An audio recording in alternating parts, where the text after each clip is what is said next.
সরকারি ফর্ম পূরণ করার সময় মানে একটা চাপা টেনশন তো কাজ করেই, তাই না? মনে হয় এই বুঝি একটা ছোট্ট ভুলের জন্য সব গন্ডগোল হয়ে গেল। বিশেষ করে যখন ফর্মটা খুব গুরুত্বপূর্ণ হয়। ঠিক। আর সম্প্রতি এই এসআইআর এর ফর্ম নিয়ে তো অনেকের মনেই অনেক প্রশ্ন। ফর্ম বিলি প্রায় শেষ, এখন জমা দেওয়ার পালা। কিন্তু এই সহজ দেখতে কাজটার পেছনে যে কি পরিমাণ দায়বদ্ধতা লুকিয়ে আছে তা জানলে অবাক হতে হয়। একটা সামান্য ভুল, কিন্তু তার পরিণাম সত্যি ভয়ঙ্কর হতে পারে। একদম। আর আজকের আলোচনা এই এসআইআর ফর্ম পূরণের পেছনে সেই গভীর দিকগুলো নিয়েই। শুরুতেই পরিষ্কার করে বলি, এসআইআর মানে হল summary revision of electoral Rolle's. Voter তালিকা সংশোধন আর কি। হ্যাঁ, সহজ কথায় ভোটার তালিকা হালনাগাদ করার প্রক্রিয়া। আমরা নির্বাচন কমিশনের নতুন বিজ্ঞপ্তি থেকে পাওয়া তথ্যগুলো এমনভাবে দেখব যাতে শুধু নিয়মগুলোই নয়, নিয়মগুলোর পেছনের কারণটাও স্পষ্ট হয়ে ওঠে। কাদের নাম তোলা বা বাদ দেওয়ার কথা বলা হচ্ছে, কি কি বিষয়ে সতর্ক থাকতে হবে, আর সবচেয়ে গুরুত্বপূর্ণ কোন ভুলের জন্য সত্যি জেল বা জরিমানা পর্যন্ত হতে পারে। তাহলে চলুন শুরু করা যাক এই বিশ্লেষণ। আমাদের লক্ষ্য হল পুরো প্রক্রিয়াটা সহজভাবে বোঝা আর সব বিভ্রান্তি দূর করা। প্রথমেই ফর্মটার দিকে তাকানো যাক। আমার চোখে দুটো জিনিস পড়ছে। একদিকে প্রত্যেকটা ফর্মে একটা ইউনিক কিউআর কোড আছে, খুব আধুনিক ব্যবস্থা। আবার অন্যদিকে বিজ্ঞপ্তিতে খুব জোর দিয়ে বলা হয়েছে আবেদনকারীকে নিজের হাতে ফর্ম পূরণ করতে হবে, পুরো সই করতে হবে, সই না পারলে আঙুলের ছাপ। তো এই ডিজিটাল যুগে সবকিছু নিজের হাতে করার উপর এত জোর কেন? ব্যাপারটা একটু পরস্পর বিরোধী লাগছে না? দারুণ একটা পয়েন্ট ধরেছেন। আপাতদৃষ্টিতে পরস্পর বিরোধী মনে হলেও আসলে এই দুটো ব্যবস্থা একে অপরকে সাপোর্ট করছে।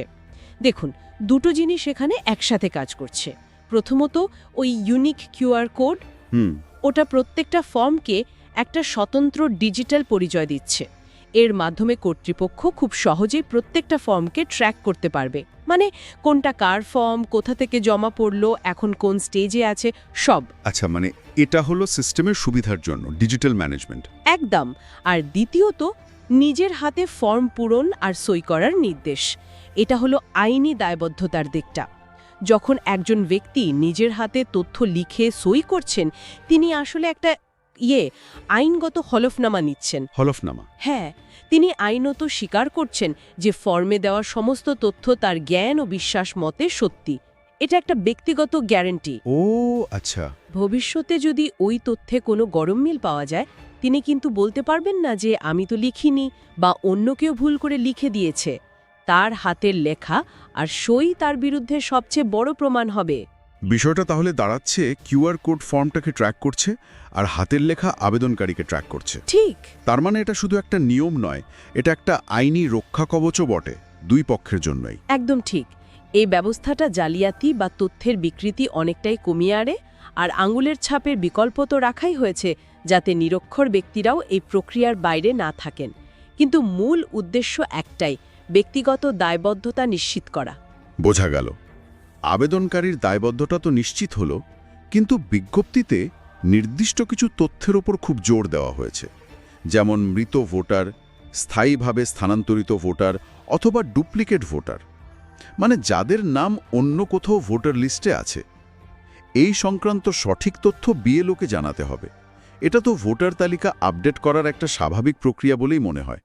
এর মধ্যে এত বিশেষত্ব কি আছে? এখানে ফ্যাসিনেটিং বিষয় হলো, এই প্রক্রিয়ার মাধ্যমে সাধারণ মানুষকেই তথ্য যাচাই ব্যবস্থার একটা গুরুত্বপূর্ণ অংশ করে তোলা হচ্ছে। ভাবুন তো, একটা নির্ভুল ভোটার তালিকা যে কোনো গণতন্ত্রের শিরদাঁড়া। এখন যদি ভোটার তালিকায় এমন হাজার হাজার নাম থেকে যায় যারা হয় মৃত অথবা অন্য কোথাও চলে গেছেন, তাহলে কি হতে পারে? মানে ভুতুরে ভোটারের কথা বলছেন? একদম। এই ভুতুরে ভোটারদের নাম ব্যবহার করে নির্বাচনের কারচুপি হওয়ার একটা বিশাল আশঙ্কা তৈরি হয়। দেখুন, আইন এটাকে একটা সাধারণ ভুল হিসেবে দেখছেই না। তাহলে কি হিসেবে দেখছে? এটা অনেকটা নকল টাকা ছাপানোর মতো। আপনি যখন ভোটার তালিকায় একটা ভুতুরে ভোটারের নাম রাখছেন বা সরাচ্ছেন না, আপনি আসলে গণতন্ত্রের মুদ্রাটাকেই জাল করছেন। বাহ, দারুণ তুলনা।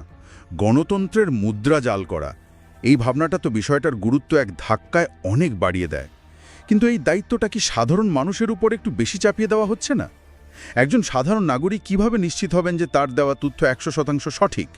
যদি অনিচ্ছাকৃত ভুল হয় তখনও কি তাকে শাস্তির মুখে পড়তে হতে পারে? খুব গুরুত্বপূর্ণ প্রশ্ন। আইন এখানে ইচ্ছাকৃতভাবে মিথ্যা তথ্য দেওয়ার কথা বলছে।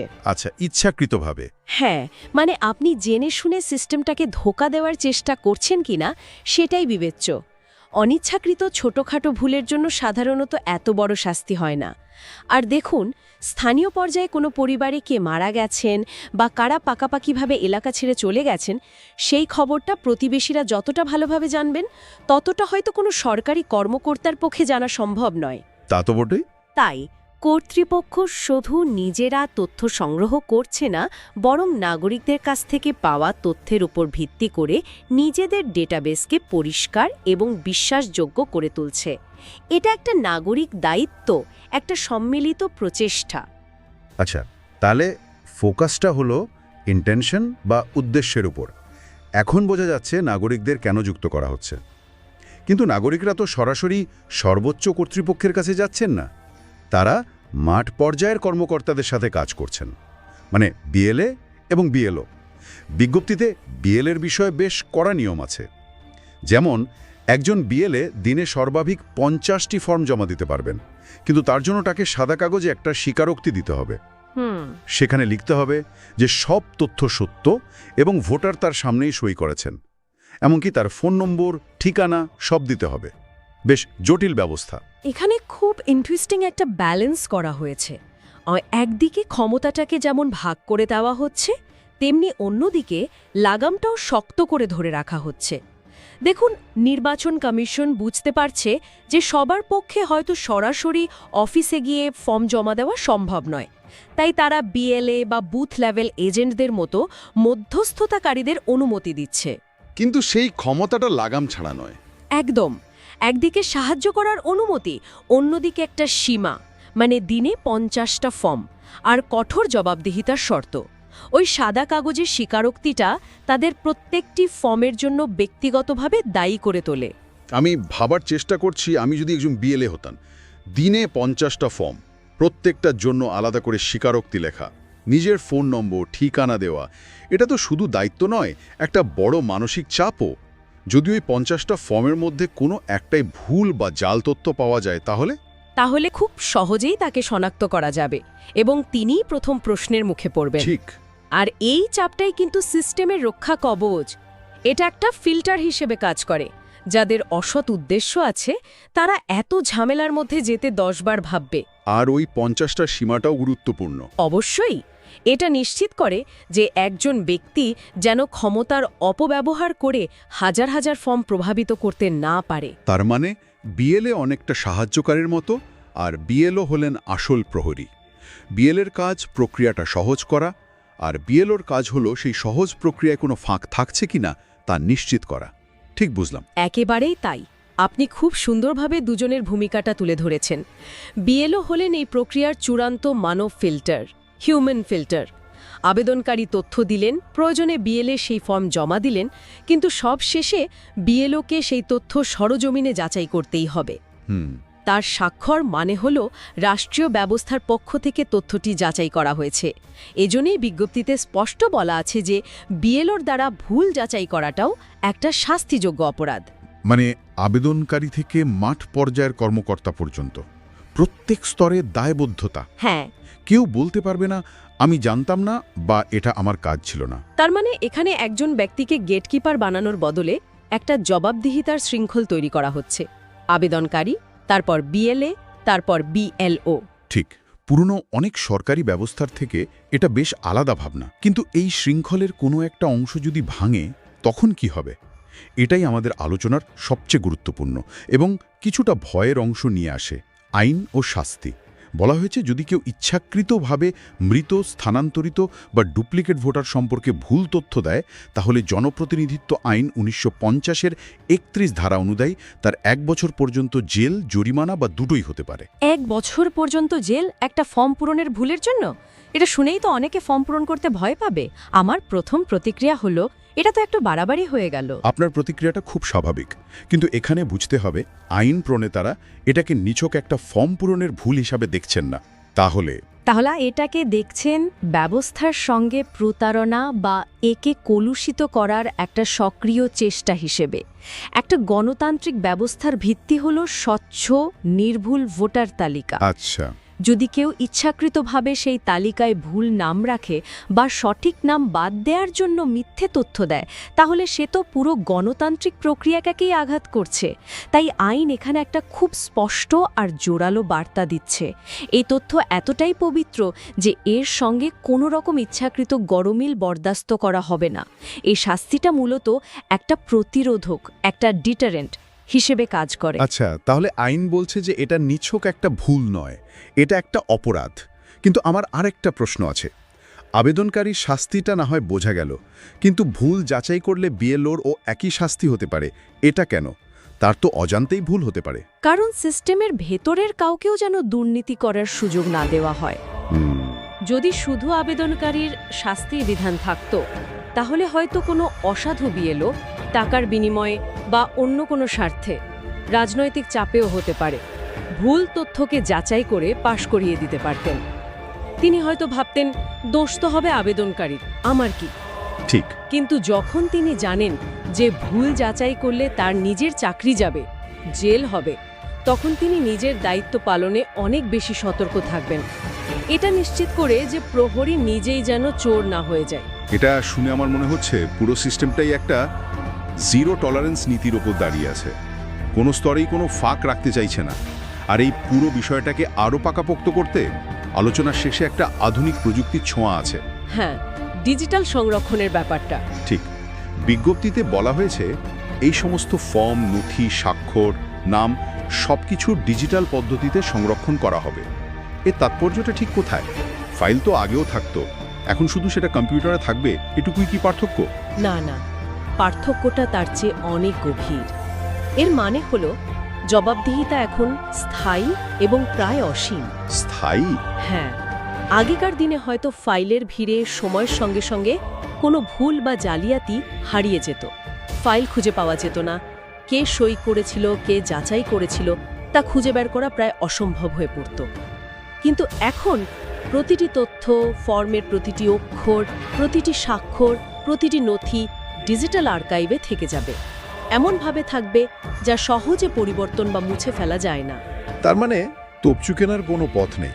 এক কথাই নেই।